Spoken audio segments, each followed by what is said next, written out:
Details చూద్దాం. Rising Telangana లక్ష్య సాధనలో భాగస్వామ్యం కావాలని మంత్రి శ్రీధర్ బాబు పిలుపునిచ్చారు. ఆస్ట్రేలియా పర్యటనలో భాగంగా సిడ్నీలో ది సెంటర్ ఫర్ బిజినెస్ కాంక్లేవ్లో ఇండియన్ సీఈఓలతో భేటీ అయ్యారు. తెలంగాణలో పెట్టుబడులు పెట్టి రాష్ట్ర పురోగతిలో పాలు పంచుకోవాలని కోరారు. దేశంలోనే అత్యంత వేగంగా అభివృద్ధి చెందుతున్న రాష్ట్రాలలో తెలంగాణ ముందు వరుసలో ఉందని అన్నారు. పెట్టుబడిదారులకు రాష్ట్ర ప్రభుత్వం తరపున అన్ని రకాలుగా అండగా ఉంటామని మంత్రి శ్రీధర్ బాబు హామీ ఇచ్చారు. ఆస్ట్రేలియా పెట్టుబడిదారులకు మంత్రి శ్రీధర్ బాబు పిలుపు రైజింగ్ తెలంగాణ లక్ష్య సాధనలో భాగం కావాలి.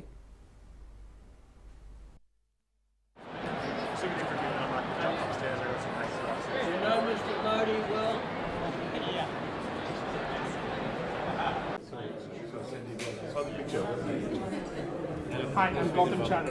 Good to meet you. So I hear you're a big cricket buff and a cricketer yourself. Oh yeah.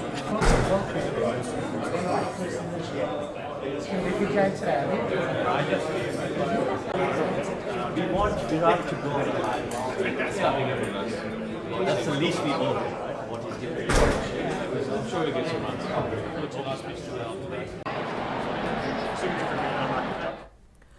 తెలంగాణలో ఉద్యోగుల వేతనాల చెల్లింపుపై ఆర్థిక శాఖ కీలక నిర్ణయం తీసుకుంది. మంత్రివర్గ నిర్ణయానికి అనుగుణంగా ఉద్యోగులు, సిబ్బంది ఖచ్చితంగా పోర్టల్కు ఆధార్ లింక్ చేయాల్సిందేనని ఆదేశించింది.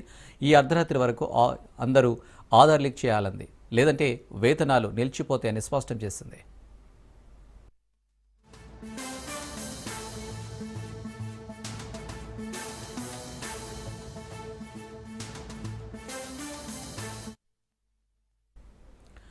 ప్రభుత్వం అన్ని శాఖలు కలిపి శాశ్వత తాత్కాలిక ఉద్యోగులు మొత్తం 10,14,000 మంది ఉన్నారు. వీరందరి పేర్లు, హోదా, ఆధార్, ఫోన్ నంబర్లు తదితర వివరాలన్నీ ప్రతి నెల 10 వరకు ఆర్థిక శాఖ నిర్వహణ పోర్టల్లో నమోదు చేయాల్సి ఉంది.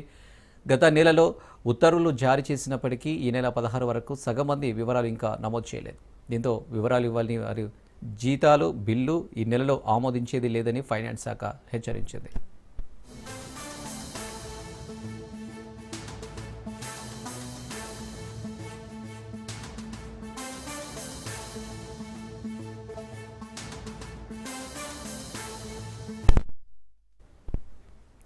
మరోవైపు ఉద్యోగుల సమగ్ర వివరాలన్నీ సరిగ్గా లేకపోవడంతో కొన్ని చోట్ల అక్రమాలు జరుగుతున్నాయని ప్రభుత్వానికి ఫిర్యాదులు అందుతున్నాయి.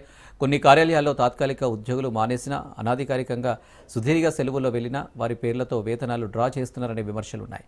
ఈ నేపథ్యంలో పేరు, ఆధార్, సెల్ నెంబర్లతో పోల్చి చూస్తే ఎంతమంది ఉద్యోగులు ఉన్నారనే స్పష్టమైన వివరాలు అందుతాయని అధికారులు భావిస్తున్నారు. దీనిపై వివరాలు పంపాలని కోరగా పలు కార్యాలయాలు ఇంకా స్పందించకపోవడం చర్చనీయాంశంగా మారింది.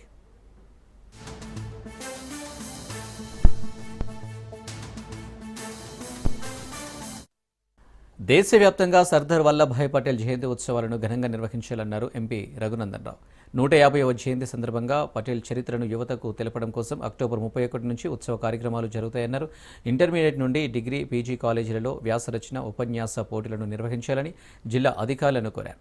దేశంలో మన స్వదేశీ సంస్కృతి, సాంప్రదాయాలను ముందుకు తీసుకెళ్లేందుకు ప్రధాని మోడీ ఎంతో కృషి చేస్తున్నారని రఘునందన్ రావు అన్నారు.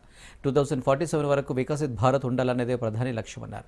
ప్రతి వర్గానికి అభివృద్ధి ధ్యేయంగా బీజేపీ పనిచేస్తుందని, తెలంగాణలో బీజేపీ అధికారంలోకి వస్తే బీసీని సీఎం చేస్తామని రఘునందన్ రావు తెలిపారు.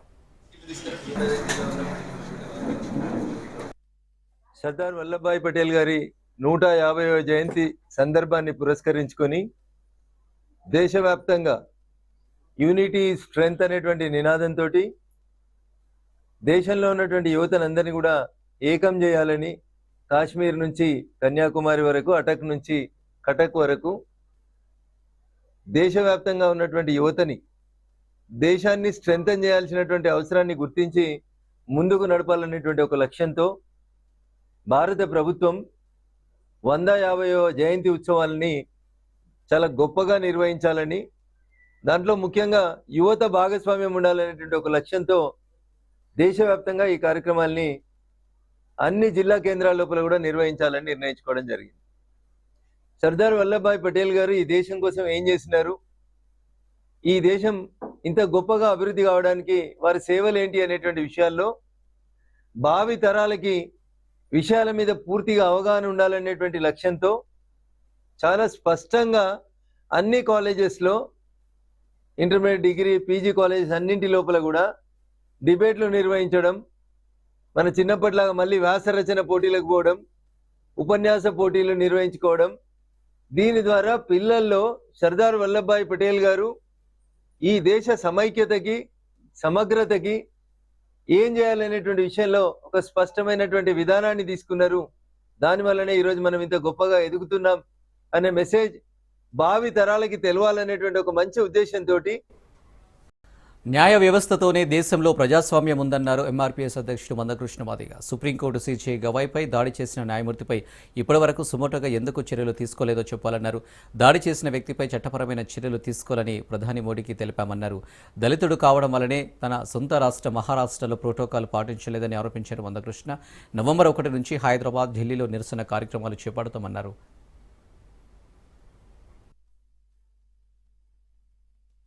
సుప్రీంకోర్టు చీఫ్ జస్టిస్ దళితుడైన గవాయ్ గారి మీద సుప్రీంకోర్టులోనే ఒక లాయర్ బూటుతో దాడి చేస్తే దాడికి పాల్పడ్డ ఆ వ్యక్తి పట్ల చట్టపరమైన చర్యలు తీసుకోవడంలో వ్యవస్థలన్నీ ఎందుకు మౌనంగా ఉన్నాయనే ప్రశ్నకు ఈ రోజు కూడా జవాబు దొరకట్లేదు. దాడి జరిగి ఈ రోజుకి 19 రోజులు, అంటే 20 రోజులు దగ్గరకు వచ్చింది. 20 రోజులు అవుతున్నా సీజే గారి మీద దాడి చేసిన వ్యక్తి పట్ల ఇంతవరకు చట్టబద్ధమైన చర్యలు ఏ వ్యవస్థ తీసుకోలేదు. దీనికి నిరసనగా నవంబర్ 1న హైదరాబాద్ లో దళితుల ఆత్మగౌరవ ప్రదర్శన పేరుతో ఒక నిరసన కార్యక్రమాన్ని చేపట్టబోతున్నాం. మేధా వర్గం ఏ సమయంలో దాడి తీవ్రత ఏ స్థాయిలో ఉన్నదంటే దేశం యావత్తు ఖండించింది. దేశాన్ని ముందుకు నడిపిస్తున్న గౌరవ మన దేశ ప్రధానమంత్రి నరేంద్ర మోడీ గారు ఖండిస్తూ సీజే గారితో మాట్లాడుతూ ఈ దాడి సంఘటన ప్రతి భారతీయుడిని ఆగ్రహానికి గురి చేసిందని చెప్పాడు. న్యాయ వ్యవస్థపై నమ్మకాన్ని తగ్గిస్తాయి ఇట్లాంటి చర్యలు.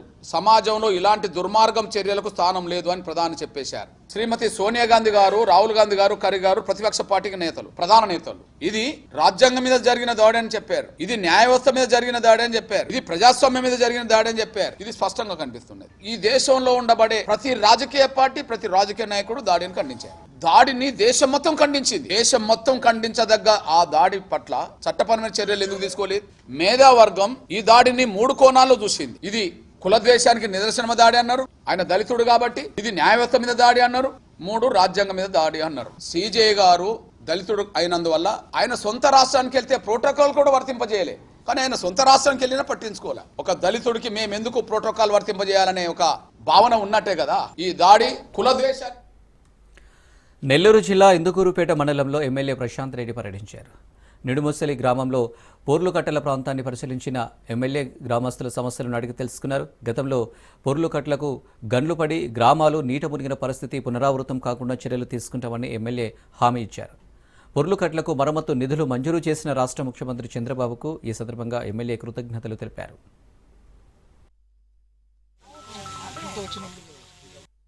సో మన కోవూరు కాన్స్టిట్యున్సీలో ఉన్న ప్రతి పొర్లుకట్టని అధికారులు జాగ్రత్తగా పర్యవేక్షించాలని చెప్పి, దిగువ ప్రాంతంలో అటుపక్క మనకి ఎగువ ప్రాంతంలో ఎక్కువ వర్షాలు వచ్చి మనకి వాటర్ ఎక్కువైనప్పుడు దిగువ ప్రాంతాలన్నీ ముంపుకు గురయ్యే అవకాశాలు ఉన్నాయి కాబట్టి అధికారులు అప్రమత్తంగా ఉండాలని చెప్పి కోరుకుంటున్నాను. అదేవిధంగా ఎప్పుడైతే మనం దీని గురించి ఈ తుఫాన్ వస్తే పొర్లుకట్టలు ఇలా జరిగి మనకి పోయినసారి కూడా ఇబ్బందులు అయినాయి అని చెప్పి మనము ఇంటిమేట్ చేయంగానే కలెక్టర్ గారు, సీఎం గారు వెంటనే స్పందించి దానికి తగు ఏర్పాట్లు కూడా చేశారు. ఇప్పుడు తాత్కాలిక మరమ్మతుల కోసం మనకి నిధులు కూడా ఇమీడియట్గా శాంక్షన్ చేయడం జరిగింది. ఆల్రెడీ కొన్ని దగ్గరలో పనులు మొదలు పెట్టాం, మిగతా దగ్గరలో కూడా పనులు మొదలుపెట్టి పొర్లుకట్టలు పటిష్టత కోసం ప్రయత్నం చేస్తాం. అదేవిధంగా ప్రజా ఉద్యమం పోస్టర్ను ఆవిష్కరించారు ఎంపీ అవినాష్ రెడ్డి. గ్రామస్థాయి కమిటీల నియామకం సందర్భంగా కడప జిల్లాలోని ప్రొద్దుటూరు నియోజకవర్గంలో పోస్టర్ను ఏర్పాటు చేశారు. గత వైసీపీ పాలనలో ఇచ్చిన హామీలు ప్రజలకు పూర్తి స్థాయిలో అందజేశామన్నారు అవినాష్. ప్రొద్దుటూరు నియోజకవర్గంలో జగన్మోహన్ రెడ్డి ప్రవేశపెట్టిన వైసీపీ 2.0 భాగంగా సుమారు 12,000 మందితో జగనన్న సైన్యం ఏర్పాటు కాబోతుందని తెలిపారు. జిల్లా వ్యాప్తంగా కార్యకర్తలు ప్రజల్లోకి వెళ్లి పనిచేయాలని సూచించారు ఎంపీ అవినాష్.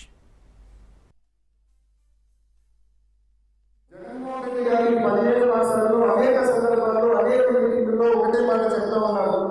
గత 5 సంవత్సరాల పరిపాలనలో, జరిగిన పరిపాలనలో మనం 2 సంవత్సరాలు కోవిడ్ పోతే 3 సంవత్సరాలు నికరంగా పరిపాలించినాం. కానీ 3 సంవత్సరాల్లో మన ధ్యాస, మన తపన, మన తాపత్రయం, మన శ్రద్ధ మొత్తం కూడా మనం ఇచ్చిన హామీలు, ప్రజలకు ఇచ్చిన హామీలు నెరవేర్చడానికి మనం పూర్తి స్థాయిలో మనం కేటాయించినాము.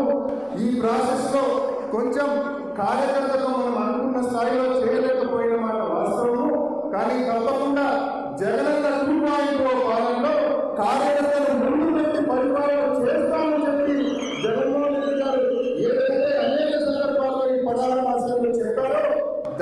ముందుకు తీసుకెళ్లే క్రమంలోనే ఈ కమిటీల ఫార్మ్ వ్యర్థాల నుంచి ఇటుకలు తయారు చేయాలన్నారు కడప ఎమ్మెల్యే మాధవి. కడపలో చెత్త నుంచి ఇటుకలు తయారు చేసే పరిశ్రమను నెలకొల్పుతామని ఆమె తెలిపారు. సీఎం చంద్రబాబు అనుభవం, మంత్రి లోకేష్ కృషితో రాష్ట్రానికి పెట్టుబడులు, పరిశ్రమలు వస్తున్నాయని అన్నారు. గూగుల్ డేటా సెంటర్ ద్వారా రాష్ట్రంలోని అనేక మంది నిరుద్యోగులకు ఉపాధి లభించనున్నట్లు మాధవి తెలిపారు. కడప జిల్లాలో ఏ మాత్రం అభివృద్ధి చెందలేని ఆరోపించారు. గత 5 ఏళ్ల వైసీపీ పాలన రాష్ట్రాన్ని అప్పులకుప్పగా మార్చారని ఎమ్మెల్యే మాధవి మండిపడ్డారు. కంపెనీ మన రాష్ట్రానికి రావడము, విశాఖ తీరంలో ఈ గూగుల్ కంపెనీ తన పెట్టుబడులు పెట్టుకోవడానికి ముందుకు రావడము హర్షించదగిన విషయము. కంపెనీ దాదాపు $1.5 మిలియన్ అంటే ఒక 1.37 లక్షల కోట్ల ఇన్వెస్ట్మెంట్స్ని మన ఆంధ్ర రాష్ట్రానికి తీసుకొచ్చి ఇన్వెస్ట్ చేయడము, ఇది అమెరికా బయట దేశాలలో ఇంత పెద్ద ఎత్తున పెట్టుబడి అనేది మొట్టమొదటిసారి భారతదేశంలో, అది కూడా ఆంధ్రప్రదేశ్లో మన తెలుగు వాళ్ళ దగ్గర ఇన్వెస్ట్ చేయడం అనేది హర్షించదగిన విషయం. దాదాపు దీని వలన కొన్ని లక్షల ఉద్యోగాలు రావడము, ప్రపంచ దేశాలన్నీ టెక్నాలజీ కోసము మన యొక్క రాష్ట్రం వైపు చూడడం అనేది మనం సాధించుకున్న ఒక గొప్ప విషయము, మనం ప్రౌడ్గా చెప్పుకోవాల్సిన విషయము. భారతదేశంలో అతి పెద్ద అమౌంట్ ఇది సాధ్యమైందని. తిరుపతి బైరాగి పట్టణంలోని పద్మావతి పార్కులో ఉన్న నాగాలమ్మ పుట్ట వద్ద ప్రైవేటు వ్యక్తుల దందాలకు పాల్పడుతున్నారు. గుడిలో మెయింటెనెన్స్, పూజల పేరుతో అక్రమంగా డబ్బులు వసూలు చేస్తున్నారు. టీటీడీ ఎంప్లాయీస్ అసోసియేషన్ పేరుతో ప్రతి భక్తుని వద్ద 20 నుంచి 50 రూపాయల వరకు అక్రమ వసూలకు పాల్పడుతున్నారని నిర్వాహకుల తీరుపై స్థానికులు ఆవేదన వ్యక్తం చేస్తున్నారు. అక్రమ వసూలపై మున్సిపల్ అధికారులు ఏమాత్రం పట్టించుకోవడం లేదని స్థానికులు ఆరోపిస్తున్నారు.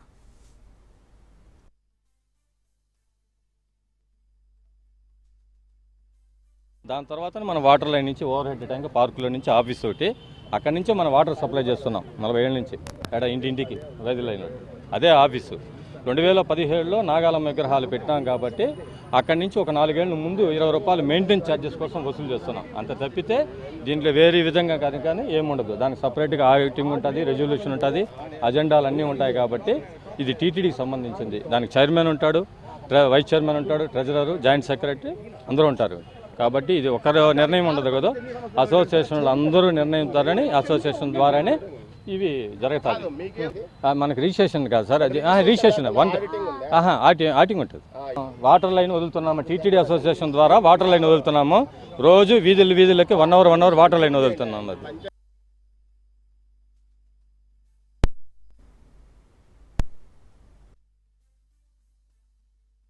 వరంగల్ జిల్లా వర్ధనపేట పట్టణంలోని పౌర సరఫరాల శాఖ గిడ్డంగిని జిల్లా కలెక్టర్ సత్యశారద ఆకస్మిక తనిఖీ చేశారు. గిడ్డంగి తాళం వేసి ఉండటం, అధికారులు అందుబాటులో లేకపోవడంపై కలెక్టర్ తీవ్ర ఆగ్రహం వ్యక్తం చేశారు. విధులలో అధికారులు నిర్లక్ష్యం వహించడం పట్ల కలెక్టర్ తీవ్ర అసహనం వ్యక్తం చేశారు. ప్రజలకు నిత్యావసర సరుకులు, ఇతర ధాన్యం నిల్వ చేసే ముఖ్యమైన గిడ్డంగికి ఏ విధంగా తాళం వేసి సిబ్బంది అందుబాటులో లేకుండా పోవడం పట్ల తీవ్ర అభ్యంతరం వ్యక్తం చేశారు కలెక్టర్. అక్కడే సంబంధిత అధికారులకు ఫోన్ చేసి వార్నింగ్ ఇచ్చారు. ఇలాంటి ఘటనలు పునరావృతమైతే కఠిన చర్యలు తప్పవని హెచ్చరించారు.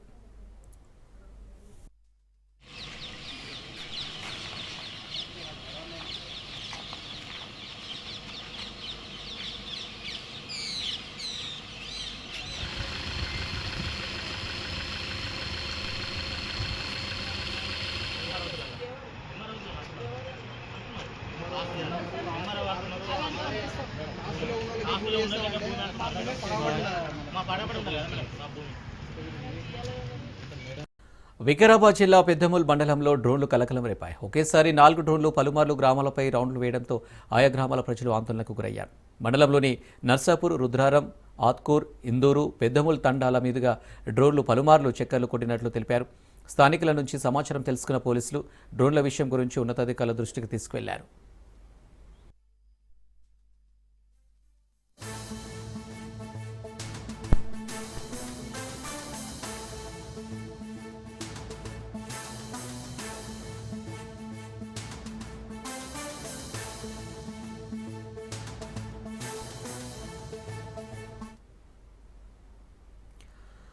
జవహర్ నగర్ పిఎస్ పరిధిలో బాలుడు మిస్సింగ్ కలకలం రేపింది.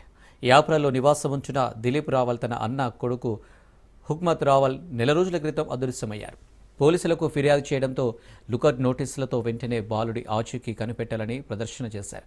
కాలనీలో సీసీ కెమెరాలలో ఒంటరిగా వెళ్తున్న దృశ్యాల ఆధారంగా పోలీసులు దర్యాప్తు చేపట్టారు. మరోవైపు బాలుడికి మతిస్థిమితం లేదని బస్తీవాసులు చెబుతున్నారు. ఎలాగైనా తమ బాబు ఆచూకీని కనిపెట్టాలని పోలీసులకు విజ్ఞప్తి చేస్తున్నారు బాధితులు.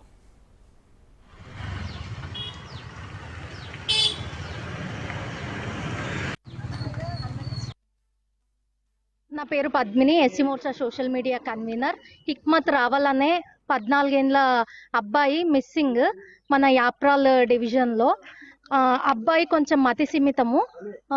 వాళ్ళ ఇంటి దగ్గర 28 సెప్టెంబర్ రోజు ఆడుకుంటున్నాడు. బయట 2 గంటలకి ఆడుకుంటున్న అబ్బాయి మిస్సింగ్. తను ఎవరు తీసుకెళ్లడము అదంతా ఏం జరగలేదు. తనంతలు తానే ఆడుకుంటా ఎటో వెళ్ళినాడు. ఇవాళకి 1 మంత్ అవుతుంది. అబ్బాయి ఎవరికన్నా కనిపిస్తే ప్లీజ్ మేము ఇచ్చే కాంటాక్ట్ నంబర్కి మీరు కాల్ చేయగలుగుతారు. मैं धर्मेंद्र कुमार सिंह, बीजेयू राजपूत सेवा संघ का वाइस प्रेसिडेंट हूँ। ये जो बच्चा है हमारे यपराल में जवाहर नगर पुलिस स्टेशन में आता है। यपराल में बच्चा रहता है। 2 से 2.5 के बीच में ये बच्चा जो है 27 सितंबर को बच्चा घर से बाहर निकला और यपराल में लास्ट हम लोग सीसी कैमरा बस स्टैंड में देखा गया कि वो काकुर की तरफ जा रहा है बच्चा। लेकिन उसके बाद बच्चे को ढूंढा गया, कहीं भी नहीं मिला। फिर 28 को हम लोग FIR किए। FIR करने के बाद पुलिस स्टेशन में आने के बाद हम लोग बताए और पुलिस जो है इंक्वायरी कर रही है, हर जगह ढूंढ रही है और बाकी सभी लोगों ने उसको ढूंढने की कोशिश कर रहे हैं।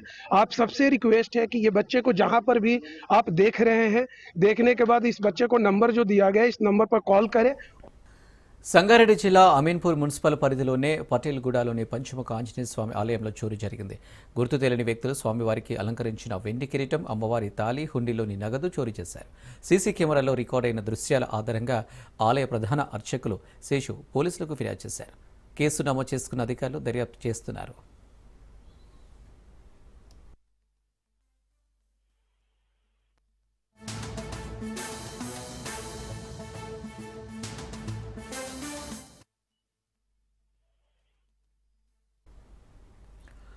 ప్రకాశం జిల్లా పామూరు, సిఎస్పురం మండలాల పరిధిలో గత 2 రోజులుగా కురిసిన వర్షాలకు వాగులు వంకలు పొంగుతున్నాయి. అంబవరం, కొత్తపల్లి, భైరవకొన క్షేత్రం దగ్గరలోని జలపాతం తీవ్రస్థాయిలో పారుతుంది. కార్తీక మాస పూజల కోసం వచ్చే భక్తులు, ఇతర సందర్శకులు భైరవకొన జలపాతం దగ్గర స్నానం చేసే సమయంలో బండరాలు పడే ప్రమాదం ఉందని జాగ్రత్తలు పాటించాలని పోలీసులు తెలిపారు.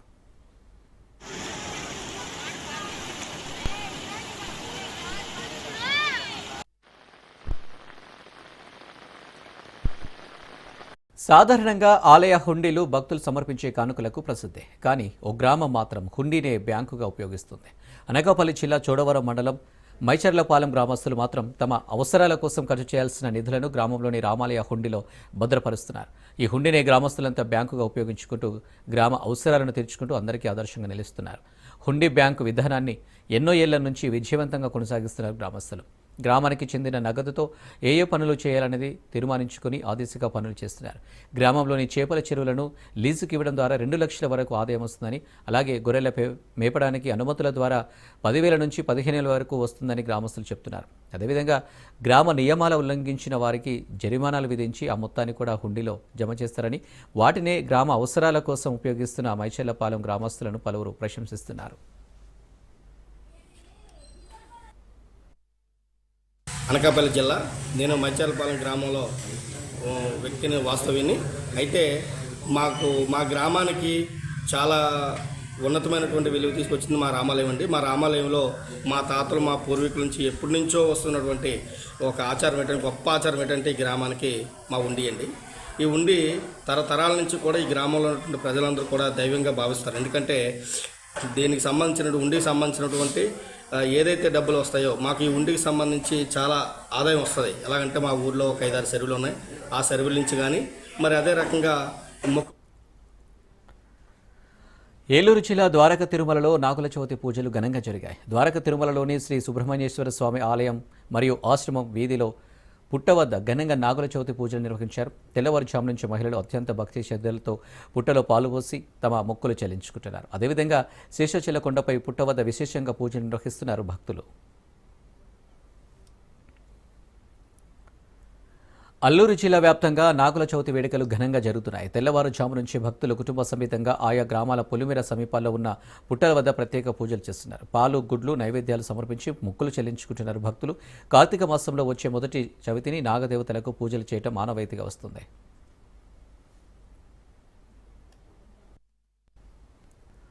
నాగుల చవితి రోజు సాక్షాత్తు నాగేంద్రుడి దర్శనం లభించిందని నెల్లూరు జిల్లాలో భక్తులు సంతోషం వ్యక్తం చేస్తున్నారు. నెల్లూరు జిల్లా మనుబోలు చెర్లోపల్లి సమీపాన వెలిసిన శ్రీ విశ్వనాథ స్వామివారి దేవస్థానంలో 2 నాగుపాములు పడగ వైపి భక్తులకు దర్శనమిచ్చాయి.